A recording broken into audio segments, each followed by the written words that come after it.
नमस्कार दोस्तों, हमारी आज की इस कहानी का नाम है बेस्वाद। आज क्या सत्यानाश कर दिया तुमने। खाने का एक भी चीज में स्वाद नहीं है। कच्ची अधपकी रोटियां, बेस्वाद सब्जी, एक सलाद तक ढंग से नहीं काट पाई। अरे ये क्या बात हुई, एक ही रेट लगाए हो। अब मैंने कहा ना, आज मेरा मूड नहीं था खाना बनाने का, तो बिगड़े मूड में खाना भी वैसा ही बनेगा ना। दिन भर का थका हारा इंसान घर आ रहा है और घर में तुम्हारा मूड देखते ही बैठे रहे। इतना ही मन नहीं था खाना बनाने का तो छोड़ देती, मैं खुद ही बना लेता, नहीं तो बाहर से खा लेता। इतना गंदा खाना तो नहीं खाना पड़ता। अरे समीर, एक बार यह तो पूछ लीजिए कि मूड क्यों नहीं था। क्यों पूछूं मूड क्यों नहीं था, उतना सुनने का शक्ति मुझ में नहीं है। समीर नेहा को चार बातें सुनाकर सोने चला गया। नेहा गुस्से में पूरा घर खाना सब वैसे ही छोड़कर सोफे पर ही सो गई। सुबह समीर की आंख खुली तो घर किचन खाना सब फैला हुआ था। नेहा सोफे पे पड़ी थी। समीर बिना कुछ बोले टेबल पर से खाना उठाकर किचन में रखने लगा तो बर्तनों की हड़बड़ाहट से नेहा की आंखें खुल गई। समीर को सब साफ सफाई करते देखा। उसका हाथ बांटने तुरंत किचन में पहुंच गई। आप छोड़ दीजिए, आपके ऑफिस के लिए देर हो जाएगी, मैं कर लूंगी, वह रात जरा है। समीर बीच में ही बोल पड़ा, नहीं नहीं, तुम आराम करो ना, तुम तो महारानी हो। रात को खाना बनाने का मन नहीं था, सुबह साफ सफाई करना नहीं होगा। अगर तुम्हें कुछ करने का मन नहीं है तो करता, तुम यहाँ क्यों करती हो। यहाँ क्या मतलब है आपका। मतलब क्या, चले जाओ ना, यहाँ मन लगता है। अपनी पत्नी से समीर कहता है, यह क्या बात बोल रहे हो, ठीक ही तो है, चली जाओ मायके, बैठी रहना रानी बनकर।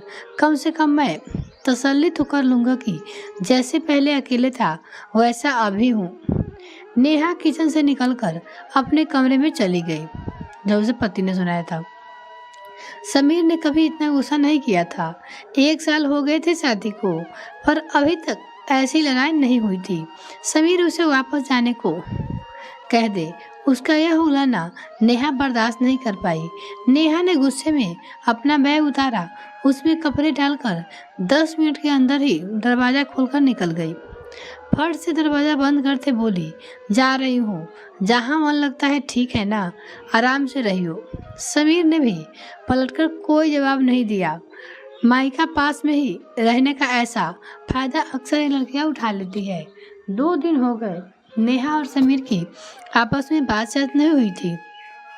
शाम को समीर की माँ समीर को फोन किया, क्या बात है बेटा, नेहा मायके चली गई, तुम नहीं गए। उसकी माँ कहती है, मैं क्यों जाऊँ, उसका घर है, वह जाए।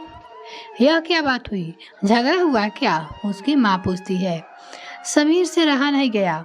उसने 2 दिन पहले का पूरा बकाया माँ को कहा सुनाया। अरे समीर बेटा, तुम्हारी बात तो जाने बिना गुस्सा करने की आदत नहीं गई अभी तक। नेहा ने तो उस दिन मुझे फोन किया था। सुबह में उसकी माँ की तबीयत थोड़ी खराब थी, इसलिए वो मायके जाना चाहती थी। मैंने ही कहा था कि पहले तुझे आ जाने दो, तुमसे सारी बातें कर ले, फिर चली जाए। तुमने पूछा भी क्या हुआ, उसकी माँ कहती है। नहीं माँ, समीर अपनी माँ को जवाब देता है। देखो बेटा, इसलिए कहते हैं ना कि 2 पल के गुस्से से प्यार भरा रिश्ता बिखर जाता है। अगर उसी वक्त पूछ लेता कि क्या हुआ है, मूड क्यों खराब है, तो क्या बिगड़ जाता। तुम्हारी पत्नी है, विवाह कर लाए हो, उसकी परेशानी जरूरत सबका ख्याल रखना तो तुम्हारी जिम्मेदारी है ना। जाओ, अभी जाओ, समझन से भी मिल लेना और नेहा को भी ले आना, ठीक है ना, और आकर मुझे बताना जरूर, ठीक है ना। हाँ माँ। समीर तुरंत ही नेहा को घर पहुंच गया। नेहा की माँ ठीक थी, थोड़ा बुखार था हो गया था तो कुछ दिनों से आज नहीं था। नेहा घर में सबसे बड़ी थी।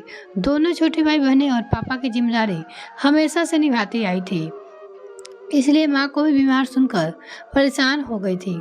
समीर के वहाँ पहुँचने से सभी को बहुत खुशी हुई। समीर ने मौका पाते ही नेहा से कहा, नेहा मुझे माफ़ कर दो। वो अपनी पत्नी से कहता है, मुझे नहीं पता था मम्मी जी के बारे में।